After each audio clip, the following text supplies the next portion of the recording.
കാസർഗോഡ് ഉപ്പള മണിമുണ്ടയിൽ പട്ടാപ്പകൽ മത്സ്യവിൽപ്പനക്കാരിയെ കഴുത്തിൽ കത്തിവെച്ച് ഭീഷണിപ്പെടുത്തി കവർച്ച.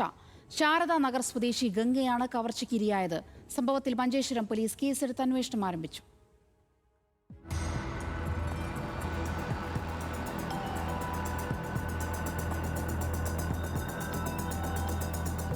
മണിമുണ്ട റെയിൽവേ അടിപ്പാതയ്ക്ക് സമീപം കഴിഞ്ഞ ദിവസം രാവിലെ 10 മണിയോടെയാണ് സംഭവം.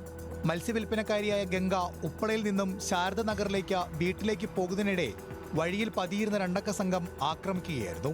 അക്രമികൾ ഗംഗയുടെ തലമുടി കുത്തിപ്പിടിക്കുകയും വായ പൊത്തിപ്പിടിക്കുകയും ചെയ്തു. തുടർന്ന് കഴുത്തിൽ കത്തിവെച്ച കൊലപ്പെടുത്തുമെന്ന് ഭീഷണിപ്പെടുത്തി മാലയും കാതിൽ കിടന്ന അരപ്പവൻ തൂക്കം വരുന്ന കമ്മലുകളും ഇരു കൈകളിലെയും വളകളും അക്രമി സംഘം ബലമായി ഊരിയെടുക്കുകയായിരുന്നു. ആക്രമണത്തിൽ ഭയന്നുപോയ ഗംഗ ഉപ്പള മത്സ്യ മാർക്കറ്റിലെത്തി സഹപ്രവർത്തകരോട് വിവരം പറയുകയായിരുന്നു. രണ്ടാള് വന്നിന് വായ് പിടിച്ചിട്ട് കൈ തല പിടിച്ചിട്ട് എല്ലാം പൊന്നിനെല്ലാം കൊണ്ടുപോയിനാൾ. വല കാത്തുണ്ട കാതുണ്ട് എല്ലാം കൊണ്ടുപോയിനാൾ. പിന്നെ രണ്ട് തല കൊടുത്തിനാൾ.